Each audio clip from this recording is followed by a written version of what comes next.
I rear-ended another car on the highway with my wife, a terrible accident. When I opened my eyes again, I was back on the day we were supposed to register our marriage. Under everyone's watchful eyes, she walked into the registry office, holding the hand of my nemesis. When she came out, she flashed their bright red marriage certificate in my face. "Sincere Clark, I've had enough of you. Don't blame me. If you have to blame someone, blame yourself for being such a good-for-nothing." I remained silent, letting them leave together to fly abroad, because I knew in her previous life she deeply regretted being with me. Given a second chance, I respected her decision. 10 years later, she returned, successful and famous, with her husband and child in tow, making a grand entrance back into the country. At the class reunion, she first listed off the international awards her son had won, then showed off the various designer bags her husband had bought her. Finally, she looked at me with disdain. 10 years and you're still such a no-hoper. The receptionist at my company is single. Want me to set you up? I ignored her. Until my daughter, the world champion, and my wife, the daughter of River City's former richest man, came to pick me up. Only then did her face drain of color, her eyes turning bloodshot as she questioned me. "Didn't you say you wouldn't marry anyone but me? Who are these two women?" I had just acquired a hotel for my wife as an anniversary gift when I got a call from my old classmate, Marcus Miller. "Sincere, everyone's here, where are you?" Only then did I remember the class reunion. Luckily, the reunion was being held right here at the Grand Royal Hotel I just bought, in the Royal Suite, just an elevator ride down. By the way, what are you wearing? If it's not designer, maybe grit your teeth and buy something from the luxury shop next door. Serafina Bellwether is back, you know. She came back with your arch-rival, Julian Vance. Julian Vance was my nemesis back in university, and the husband Serafina chose in this life. Because I was handsome and talented, I consistently overshadowed him, the class president. Plus, Serafina, the girl he liked, was completely devoted to me back then. To say he hated my guts would be an understatement. After I was reborn and Serafina dumped me to marry him, he flaunted it relentlessly on his social media feed. Even after moving abroad, he often sent me provocative photos of the two of them. I glanced down at the sweater my wife had knitted for me, the inexpensive briefcase my daughter had given me, and smiled as I declined Marcus's well-meaning offer. "Don't be stupid, Sincere. Those two are the most successful among all our classmates now. Don't say I didn't warn you when they laugh at you." Although I didn't see the need to change, I was warmed by my old classmates' kindness. During the short elevator ride down, Marcus filled me in on their situation. Apparently, not long after going abroad, they got their green cards. With Julian's help, Serafina earned her PhD and is now a top lecturer at a renowned institution overseas. Her annual salary is more than what ordinary people make in several years. Julian himself came from a well-off family. Using his family connections and capital, he started a company. Ostensibly, they were back this time to let their son see his grandparents and catch up with old classmates. But he'd actually announced the reunion in various group chats well in advance. In the banquet hall, Julian sat at the head seat, arm around Serafina's shoulder, raising his glass, basking in the envious gazes of the crowd. Just as expected of our class president establishing yourself abroad so quickly in just a few years. I hear major companies are lining up to partner with you. You're truly the pride of River University.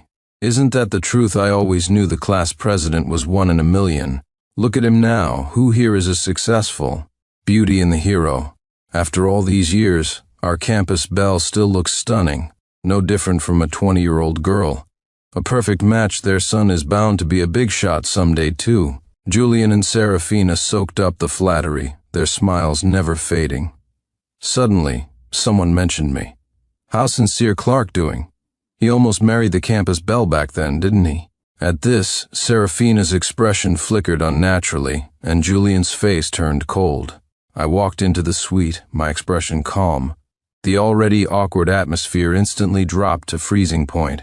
All eyes focused on me. After confirming I was dressed plainly, with no expensive accessories, Julian was the first to scoff. Sincere, dressing shabbily when you're slaving away at work is one thing, but this is a class reunion. What kind of dead-end job do you have? I replied calmly. I don't have fixed employment. When my father-in-law's hotel chain needs inspecting, I'm an auditor. When my wife's chain of beauty salons needs its books checked, I'm an accountant. At my own company, I'm the president. Other miscellaneous businesses are delegated to my secretary and managers, though I conduct regular checks. I'd protested countless times, feeling my father-in-law and wife should handle their own affairs. But my father-in-law would playfully shirk responsibility, saying he was getting old, trusted me, and it would all be mine eventually anyway, so I might as well get familiar with it now. And I couldn't bear to see my wife staying up late auditing accounts. In the end, all the work still landed on me. Julian had a look of comprehension. So bottom line, you're just a bum, right? His contemptuous tone sparked laughter from everyone else. No way, Sincere, you were such a big shot in university. How did you end up like this? No wonder you never come to reunions. If it were me, I wouldn't show my face either. 10 years and still achieved nothing. Don't tell people you went to River University when you leave. Arriving so late, did you have to take the subway? Laughing and mocking, they pushed me towards a seat near the entrance, meant for serving staff, directly facing Julian and Serafina at the head table. I paid no mind to the ridicule, only wanting this to end quickly so I could go home to my wife and daughter. But in Serafina's eyes, my indifference registered as a pathetic, forced smile. Her gaze darkened, and she frowned. Sincere, it's been years. How are you still such a hopeless case? Do you have a car, a house? How much savings? You're not young anymore. Who would marry you like this? I thought my leaving might have been a wake-up call for you, but now I see you're truly beyond saving. Before I could speak, Julian pretended to be concerned, wrapping his arm around Serafina. Honey, it's not worth getting upset over someone like him. Turning to me, he said, Look, since we're old classmates, here's 100,000. Go buy yourself a basic sedan to get around. Use the rest to get yourself some decent clothes. It's pathetic for a man to dress so shabbily. You've got the face of a pretty boy. Clean yourself up, maybe you can find a rich older woman, and you'll be set for life. He wrote out a check and placed it in front of me. His every look and gesture oozed smugness and condescending charity. Of course, I didn't take it. I just smiled and said, No need for the check. The minimum charge for the royal suite is 100,000. You can just cover the bill later. Treat everyone to this meal. I was about to call the manager here to come up and process the payment. Suddenly, Serafina slapped the check onto my chest. Stop trying to look good when you can't afford it. 100,000 could save you years of struggle. Pride won't feed you. Julian is willing to help you. That's your good fortune. Why are you being so difficult? I just bought a Western restaurant domestically, and it needs a manager. Clean yourself up and report for duty tomorrow. Her repeated jabs made it clear that today's reunion was merely a stage for certain people to show off. Since that was the case, there was no point in staying. My phone suddenly rang. The caller ID read wifey. A smile touched my lips. I prepared to step outside to take the call, but Serafina, spotting it, snatched the phone away. She demanded, somewhat agitated, What do you think you're doing? I was a bit stunned. My wife is calling me. Is there a problem?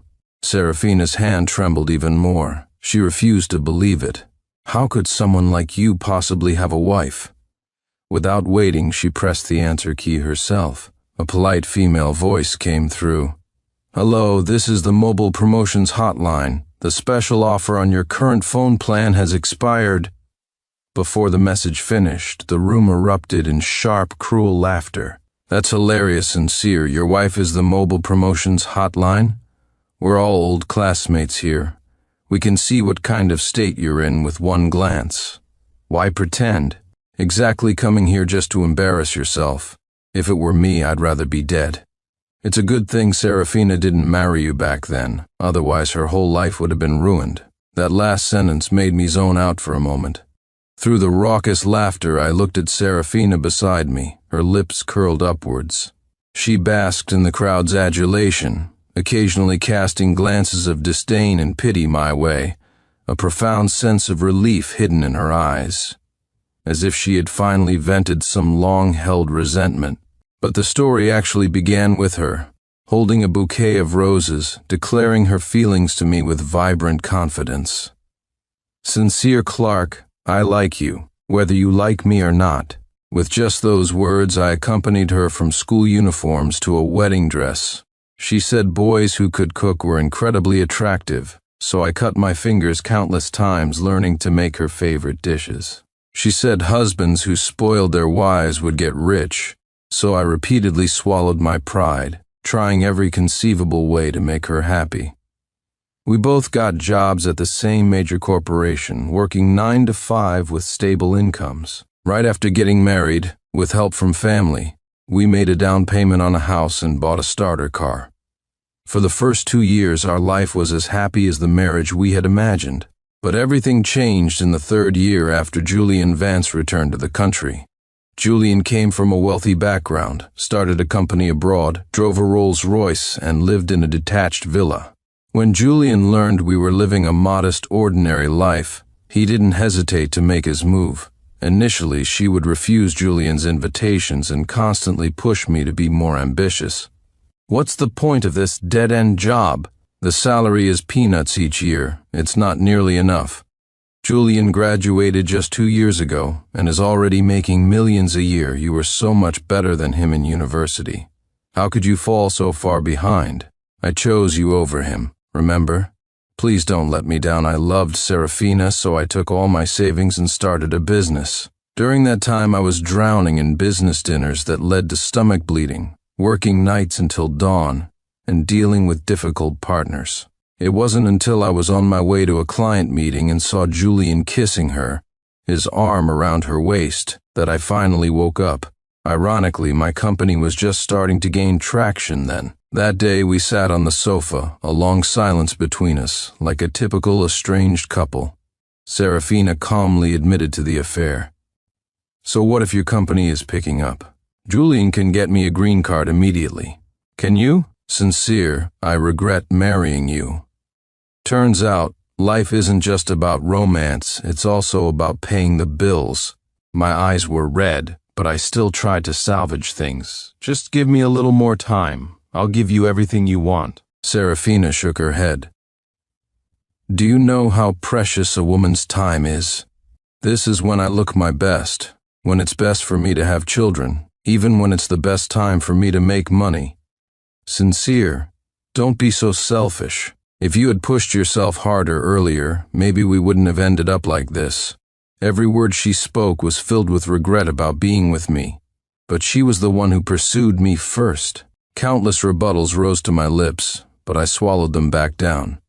You can't hold on to someone who is determined to leave. As we were driving to the registry office for our divorce, a truck rear-ended us. We both died, and then we were reborn. Sincere, that wife of yours is less useful than a silicone doll. How about this? Since you want a wife so badly, the receptionist at my company is single. Want me to set you up? Serafina smirked contemptuously, her finger already swiping across my phone screen. I took my phone back, my tone sharp with annoyance. "I have nothing to do with you anymore. Isn't it crossing the line to keep touching my phone?" Serafina's face instantly flushed red. "Is it wrong for me to try and find you a partner? You ungrateful creature, you hopeless mess. I bet you'll remain like this for the rest of your life. Might as well die poor." The others, sensing an opportunity, started clamoring again. "Sincere, you don't appreciate kindness. Serafina is beautiful and kind-hearted, offering you money and a date. You should accept graciously instead of playing hard to get you fallen this low. Yet you still cling to your pride. Didn't you come to this reunion hoping to network for resources? No wonder poor people stay poor.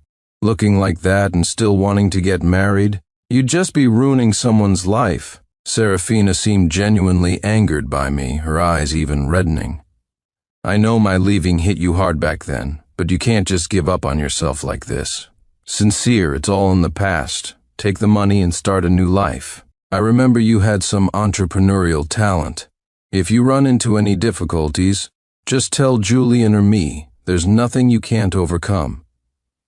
Her apparent sincerity earned her a venomous glare from Julian directed at me. He deliberately tightened his grip on Serafina's waist, pulling her into his arms.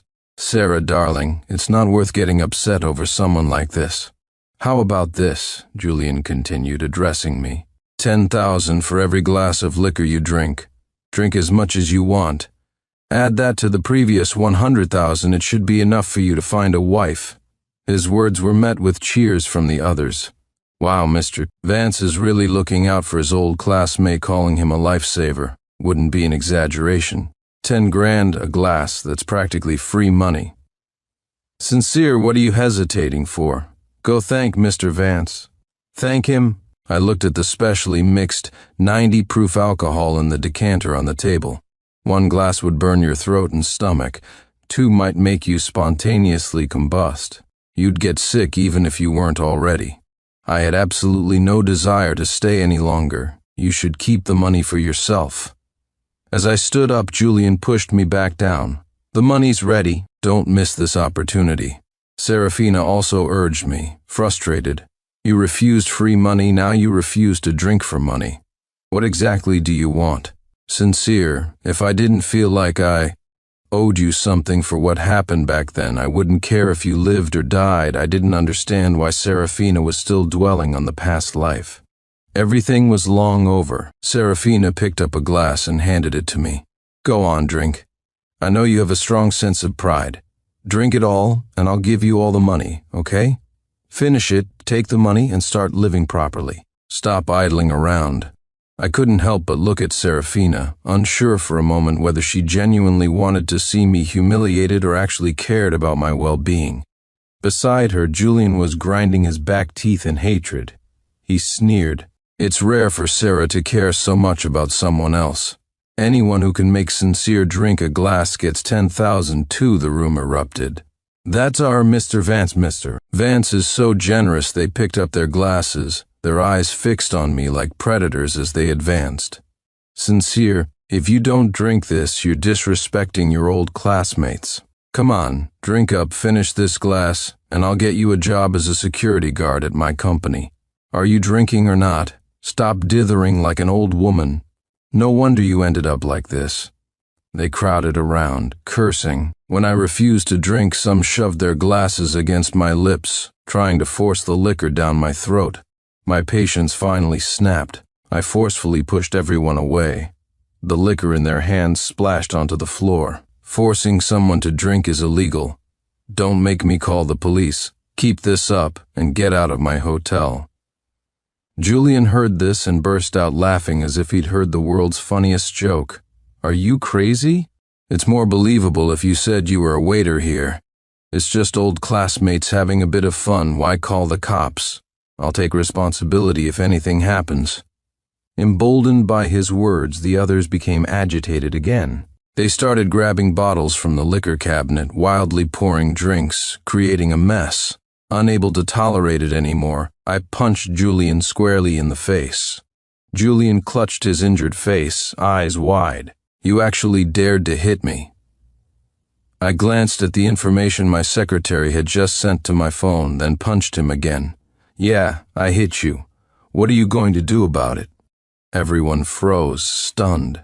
The man who had been quiet moments ago had just landed 2 solid punches on Julian Vance. Serafina was the first to scream. Sincere, are you out of your mind? She cupped Julian's face with both hands, full of distress. I thought you just lacked ambition, but I didn't realize you had violent tendencies too. Do you want to ruin your life completely?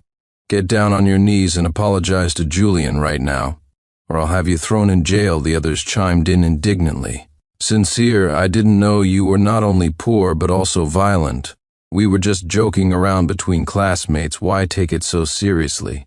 Even at this point, Serafina is willing to let you grovel and apologize. She's practically a living Saint Tisk. Nobody should associate with him anymore. People like him are doomed for life. Serafina stared at me coldly, her face etched with disappointment. I couldn't help but wonder. If she knew what Julian was really back in the country for, would her expression be even more spectacular? Just as the crowd was condemning me, there was a commotion outside. Julian seemed to remember something. He straightened his wrinkled collar, wincing as he touched his bruised face, and shot me a venomous look. "Sincere Clark, I'm not finished with you. The person arriving outside is the daughter of River City's richest man. Any spare change that slips through her fingers would be enough for you to live on for the rest of your life. Besides, her daughter just won the World Sports Championship.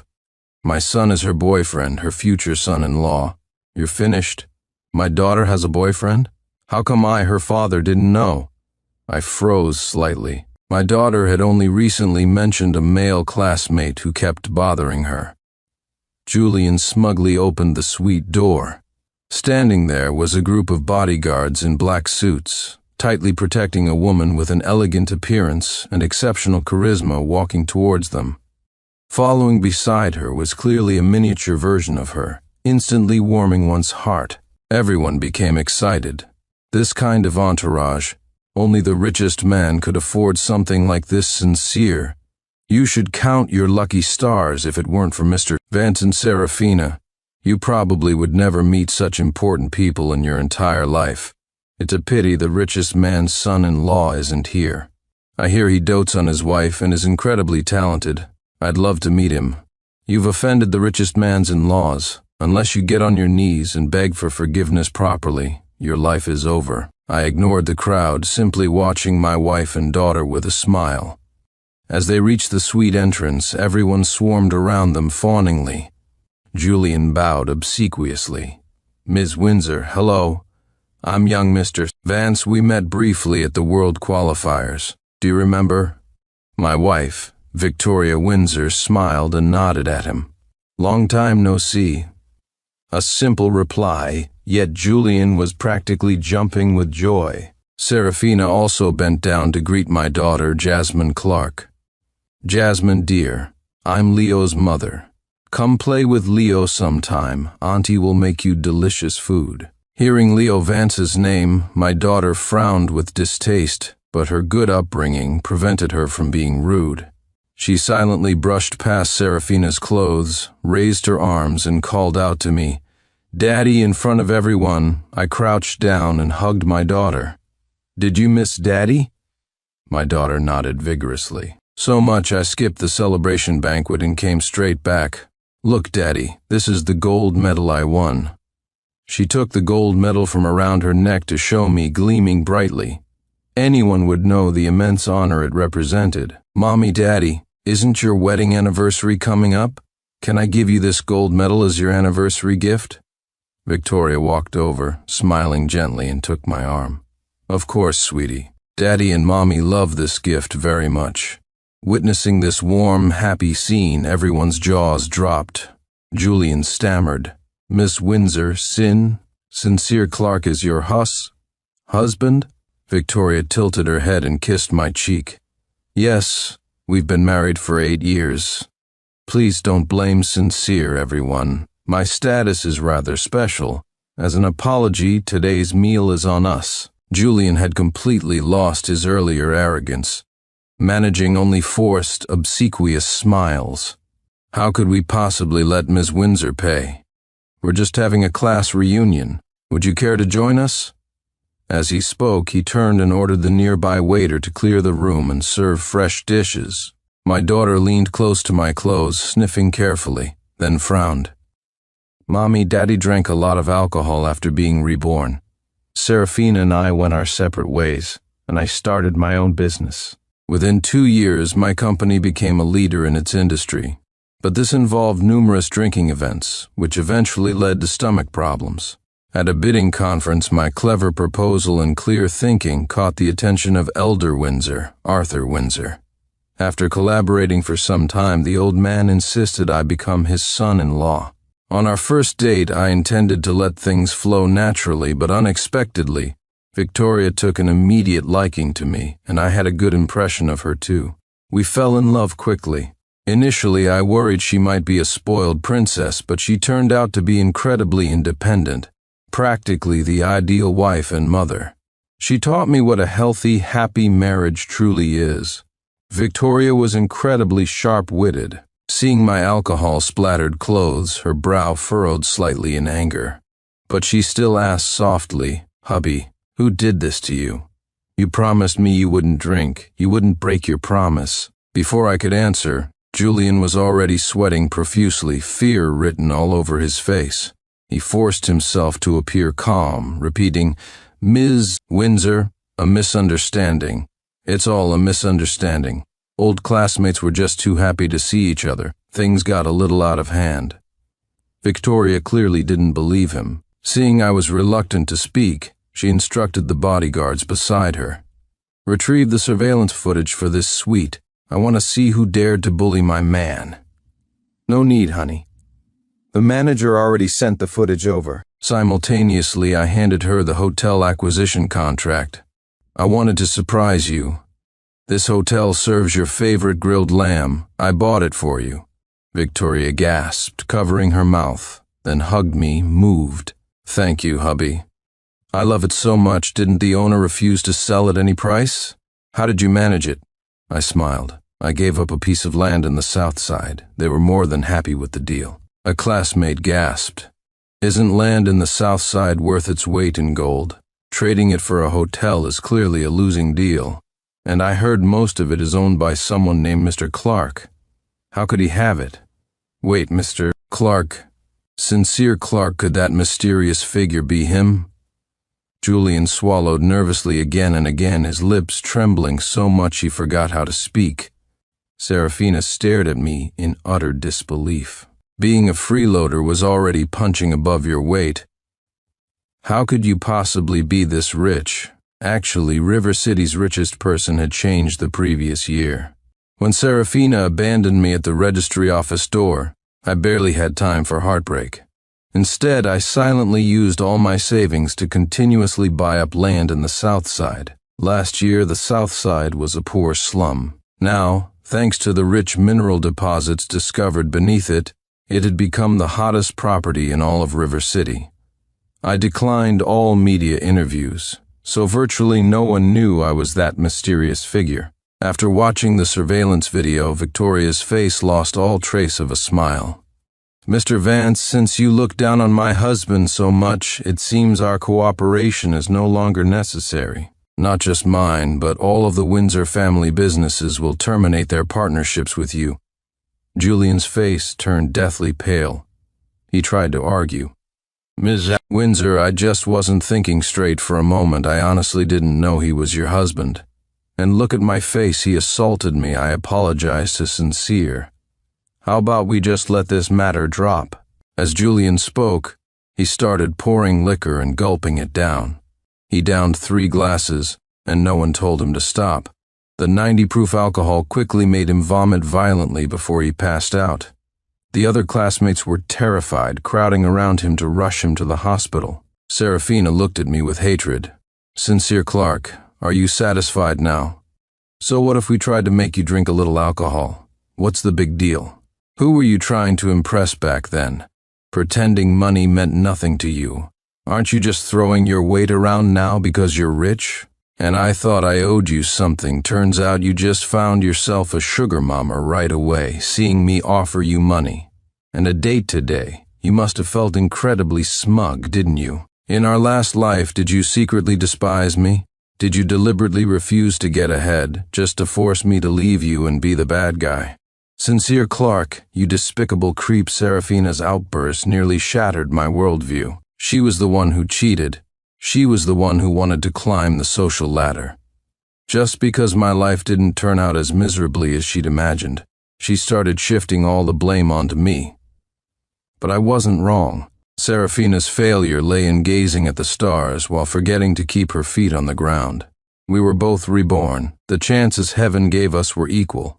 Both of us were living better lives than in our previous existence. Yet she remained unsatisfied, her ambition exceeding her grasp.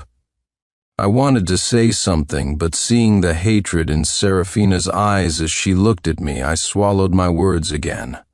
I spoke calmly. "Think whatever you want. Out of respect for our past, let me give you one more piece of advice. Be careful of Julian Vance." With that, I had done all I could. I left the hotel with my wife and daughter, ignoring the hysterical screaming from Serafina behind me. Today was my wedding anniversary with Victoria. Our daughter had already been sent home with the butler, leaving just the two of us. I passed the cut steak to Victoria. As I tried to retract my hand, she caught it. She produced an exquisite box containing a very expensive watch. I was hoping my anniversary gift would outdo yours this time, but it seems I failed again. This watch is nowhere near as valuable as the Southside land. You lost out. I gently squeezed her hand in mine. As long as it makes you happy, any price is worth it. The value of the gift isn't important, it's the thought that counts. Victoria blushed slightly, but couldn't resist asking about the events of the day. I didn't plan to hide anything. Previously, I thought the idea of rebirth was too fantastical, afraid it might scare her. Now felt like the right time. I told her everything about my previous life. Victoria showed no shock, no strangeness. Her eyes simply filled with heartache as she looked at me. In that past life, I wasn't there to remind you to drink less. The stomach bleeding must have hurt terribly. My heart felt as if gently brushed by a feather, turning soft and warm. So this is love, constantly feeling indebted, constantly feeling concern. I tucked a loose strand of hair behind my wife's ear and leaned down to kiss her lips. I smiled. Who says you lost the gift competition this anniversary? You're about to give me the best gift of all. Your father wants a second grandchild. As the younger generation, we should obey, right? My wife playfully tapped my shoulder, then tilted her face up to meet my kiss again. My phone buzzed with a message from my daughter. Daddy, I'm sorry I lost a dare last time and changed the contact 10,086 customer service number in your phone to wifey. Grandpa says I'm a world champion, so you can't kill me. I turned off the screen and sighed helplessly at my wife. Looks like the main account is a bit bugged. Guess we can train up a sub-account too. Just days after the reunion, a post titled River City's Richest Family Bullies Man and Woman suddenly appeared online. The video was short, only showing the part where I punched Julian twice in quick succession. My expression was fierce. I'd used all my strength. 2 punches left Julian's face covered in blood. Not only that, but the video was edited to portray Victoria as an aggressive and domineering spoiled brat, and my daughter as a spoiled show-off. Instantly, my entire family became public enemy number 1. Being rich doesn't give you the right to beat someone to death, as there no law anymore. Demand a thorough investigation. This is so realistic. Business monopolies offend the rich and you're dead. Isn't that little girl the one who just won the world championship? I even told my kids to learn from her. 2 even emperors are subject to the law. Like commoners, we demand accountability from the authorities. Stop covering up for them. I didn't let the rumors spread further. I quickly uploaded the complete unedited video from that day. Furthermore, I screenshotted some other things. Victoria and I share passwords for our accounts. Half a month ago, I logged into her account to handle something and noticed an IP address frequently sending her suggestive messages. The sender even mentioned being divorced too and suggested raising their daughter and son together. When my wife blocked the account, he just used another one. Around the same time, my daughter also mentioned being harassed by a male classmate during training. I stopped handling it passively, traced his IP address, and had my secretary investigate. The culprit turned out to be Julian Vance. He and his son were clearly trying to steal my wife and daughter. With solid evidence, I posted my clarification and quickly reported it to the police. But Julian had already fled the country and Serafina knew nothing about it. I don't know, he said he had to take our son back to the company for an emergency meeting and asked me to stay behind. The police officer looked grim. Stay behind for what? Don't you know Julian's company has gone bankrupt? He's absconded with all the money, and countless investors domestically and internationally are looking for him. Serafina's eyes were bloodshot with disbelief. Impossible, Julian would never leave me. He's so rich, how could he possibly go bankrupt? It must be sincere Clark ruined us. This is unfair competition. Serafina still refused to believe it. In her eyes, Julian couldn't possibly be bankrupt, and she couldn't possibly be abandoned. Her confidence stemmed from her rebirth. She had lived 20-odd years more than others, But reality was cold. All of Julian's assets in the country were seized. Upon liquidation, it turned out not a single asset was registered under Serafina's name. Watching her completely break down at the police station, I felt only a faint pang of melancholy. Not pity for her, just a sigh at the turn of events. Serafina called me repeatedly, demanding to meet. I refused. It was over. I now had a beautiful wife and a lovely daughter. There was no need for further entanglement with her. I worked late into the night. As I went downstairs, ready to head home, I saw Serafina squatting on the ground. Hearing the movement, Serafina immediately ran up to me. "Sincere, why are you working so late? Remember to rest, no matter how busy you are." I watched Serafina warily, keeping my distance. "What are you doing here?" Serafina's eyes lit up and she moved closer. "Picking you up from work, of course. Didn't you always envy other guys whose girlfriends could pick them up? Well, now I'm here." I frowned, stopping Serafina's persistent advance. "Serafina, stop this madness. I have a wife and child now. There's no possibility between us anymore." Hearing this, Serafina became completely agitated. "Didn't you say you wouldn't marry anyone but me? Who are those two women?" "Sincere Clark, you heartbreaker," I found it laughable. "In front of everyone, you took Julian Vance's hand and walked into the registry office. You got married. Am I not allowed to marry someone else? Don't forget, you were the one who cheated, slap." The moment the words left my mouth, Serafina slapped me hard across the face. "I cheated because you weren't ambitious enough. You were so much better than Julian in university. How could you decline so much after graduation? Or were you just playing me all along? Did you enjoy watching me struggle through hardship with you? Sincere Clark, everything that's happened to me now is all your fault." In just a few sentences, she shifted all the blame onto me. In my past life, I was already starting my business. I firmly believe that given a few more years, I would have been just as successful as I am now, if not more so. But she wasn't willing to give me the chance. And now, I wouldn't give her one either. I forced myself to calm down. It wasn't worth becoming hideous over someone like her. Think whatever you want at this point. But there is absolutely zero possibility between us. Don't come here again. I don't want my wife to misunderstand. I took a few steps forward, but Serafina stubbornly grabbed my sleeve.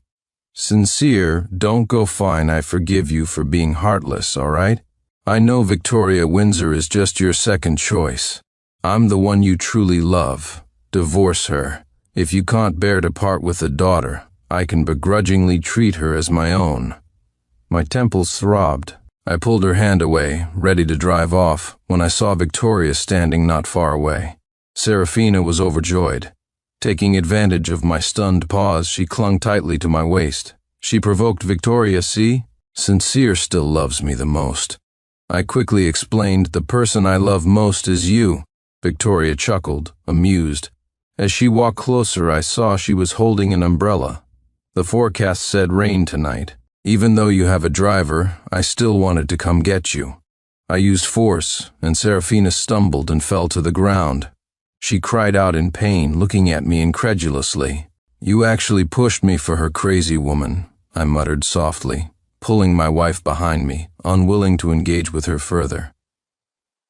Watching my resolute back, Serafina seemed to finally understand that there truly was no chance for us anymore. Tears streamed down her face. The sky rumbled boom and a light rain began to fall. Victoria and I walked forward under the umbrella. Serafina stood in the rain, letting it soak her completely. Suddenly she screamed, "Sincere Clark, if you take one more step forward, I'll die right here." My footsteps paused. Behind me, Serafina had produced a gleaming fruit knife and held it to her neck. "Choose me or her. Choose me, you divorce her and marry me. Choose her and I die." As if to prove her words, a trickle of blood appeared on her neck. She was stubbornly threatening me with her life. Under her burning gaze, I tightened my arm around my wife's waist in my embrace and strode firmly into the rain. Victoria looked at me, shocked. "You..." Behind us erupted sharp cries and curses. "Sincere Clark, you bastard, Serafina didn't kill herself. She collapsed in the rain, sobbing heartbrokenly. I knew her too well. She was an exquisite egoist. No one mattered more to her than herself. After that night, Serafina seemed to vanish from the face of the earth. No one knew where she went. I wasn't surprised. I focused on living my own life well. It wasn't until 3 years later that news arrived she had personally killed Julian Vance abroad. Then, she surfaced again in my thoughts. Julian had been dismembered, his body parts flushed down the drain. After turning herself in, she committed suicide on her first day in prison. At that time, I was vacationing by the sea with my wife and 2 children. An old friend sent a message. Her parents brought her body back. "Want to go pay your respects?" I declined. From the moment we were reborn, we had each started new lives. End of text.